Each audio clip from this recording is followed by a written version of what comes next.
Hi everyone, welcome to my channel. So అందరికీ students అందరికీ ఒక రిక్వెస్ట్ ఏంటి అంటే, మా ట్రైనర్స్, మా ఎంఐఎస్ యా ప్లేస్మెంట్ ఆఫీసర్కి ఎవరికైనా మేము ఒక టైమింగ్స్ ఉంటుంది. అంటే మండే టు ఫ్రైడే మాకు మార్నింగ్ 10 to 5 రాకనే మీరు కాల్ అయినా మెసేజ్ అయినా ఏదైనా చేయొచ్చు. మేము దాంట్లో ఆ టైంలో రెస్పాండ్ అవుతాం. ఆ టైం దాటితే మేము రెస్పాండ్ కాము. ప్లీజ్ నైట్ నాకు మా ట్రైనర్స్కి కూడా కాల్స్ వస్తున్నాయి, నాకు కూడా కాల్స్ మెసేజ్ వస్తున్నాయి. సో నేను ఆ టైంలో మెసేజ్ చేయను, ఈవెన్ మెసేజ్కి రిప్లై కూడా ఇయ్యను. నెక్స్ట్ డే కూడా ఆ మెసేజ్ని చూడను, రిప్లై ఇయ్యను.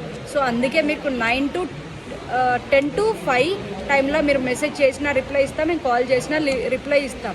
దాని తర్వాత కాల్ యా మెసేజ్ మేము రిప్లై ఇవ్వము. ఈ రోజు నుండి గుర్తుపెట్టుకోండి.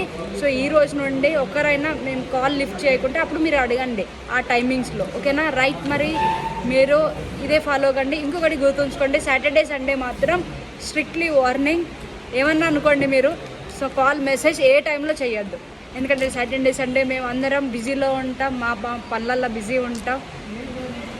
సో వీకెండ్ స్పెషల్ మాకు ఎప్పుడో వీక్లో 2 డేసే హాలిడేస్ దొరుకుతాయి. సో మేము ఫ్యామిలీ ఫ్రెండ్స్ అలా బయట ఉంటాం. సో మీరు కాల్ మెసేజ్ చేయకండి. సో ఏది ఉన్నా కూడా మండే టు ఫ్రైడే మీరు ఏ కాల్ చేసినా ఏ మెసేజ్ చేసినా కూడా మేము రెస్పాండ్ అవుతాం. మీకు జాబ్స్ ఉన్న అప్డేట్స్ మేము ఇస్తూనే ఉంటాం.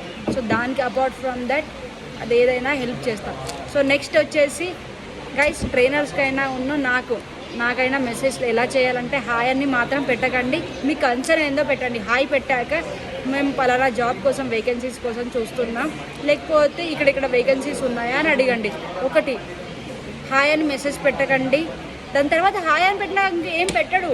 సో హాయ్ అని పెట్టి వేరే ఏమన్నా మెసేజ్ పెడితే ఓకే. సెకండ్, ఊరికే రెజ్యూమ్స్ పంపించకండి. మీ డేటా ఎందుకు పంపిస్తారు బ్రో?